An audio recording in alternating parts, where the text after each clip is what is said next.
नेपाल एक छोटा सा देश जिसे आधिकारिक रूप से federal democratic Republic of Nepal ऐसा भी कहा जाता है।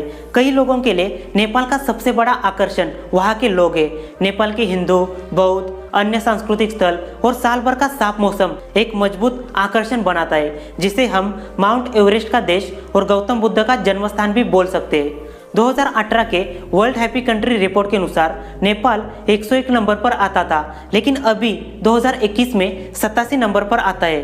देश का इतिहास हमारे भारत और आसपास के एरिया के इतिहास से जुड़ा हुआ है, जिसमें दक्षिण एशिया और पूर्वी एशिया भी शामिल है। सबको पता है कि नेपाल पर किसी दूसरे देश ने कब्जा नहीं किया था, इसलिए यहाँ पर आज़ादी का दिन नहीं मनाया जाता। लेकिन इतिहास में छोटे बड़े युद्ध हो गए थे। पहली बार साल 1768 में नेपाल को एक राज्य के रूप में स्थापित किया था। इस राज्य को और आसपास की जगह को एक करने के लिए एक अभियान शुरू किया, लेकिन चीन नेपाल युद्ध में भाग लेने की वजह से यहाँ के कुछ प्रदेश खो गए। उसके बाद एंग्लो नेपाल युद्ध शुरू हो गया और ब्रिटिश की जीत में समाप्त हो गया।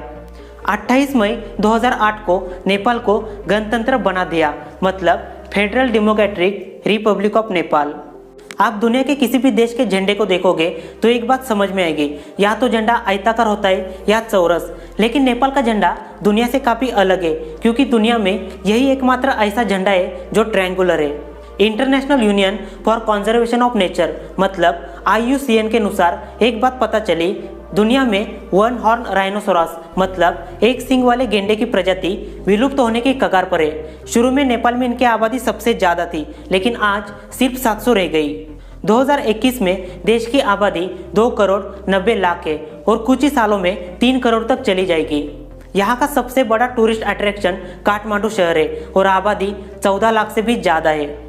United Nation Educational, Scientific and Culture Organization मतलब यूनेस्को द्वारा दुनिया भर की कुछ ऐतिहासिक चीज़ों को सूचीबद्ध किया जाता है। उसी तरह नेपाल की 13 जगह को यूनेस्को द्वारा सूचीबद्ध किया। देश कुछ पौराणिक कहानियों के लिए भी जाना जाता है।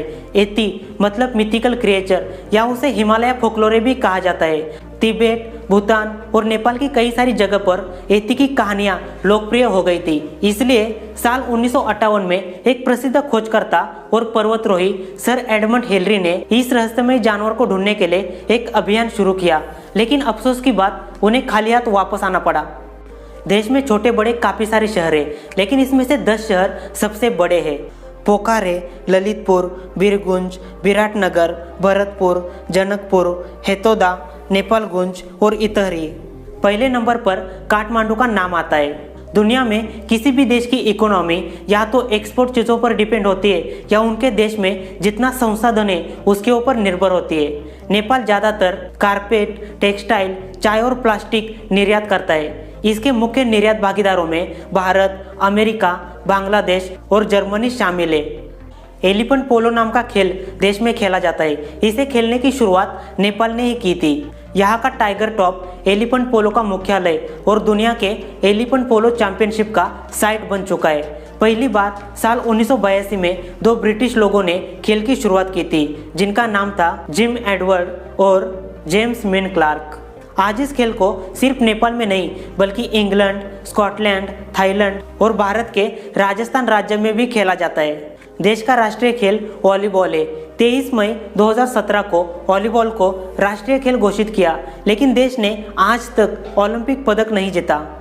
अगर आप इस देश में घूमने जाओगे तो देखने जैसा बहुत कुछ मिलेगा, लेकिन यहाँ के देशवासी कुछ प्रॉब्लम से परेशान रहते हैं। लोगों को पानी की कमी महसूस होती है। बिजली की बात की जाए तो यहाँ पर दिन में कुछ घंटे के लिए बिजली को काट दिया जाता है। इसलिए नेपाल के लोगों को कुछ इस तरह आदत हो गई, बिजली के टाइमिंग के हिसाब से अपना दिन का काम या शेड्यूल बनाते हैं। हालांकि इस बात में कितनी सच्चाई है ये तो हम नहीं बता सकते, क्योंकि इंटरनेट की सारी जानकारी सच नहीं होती।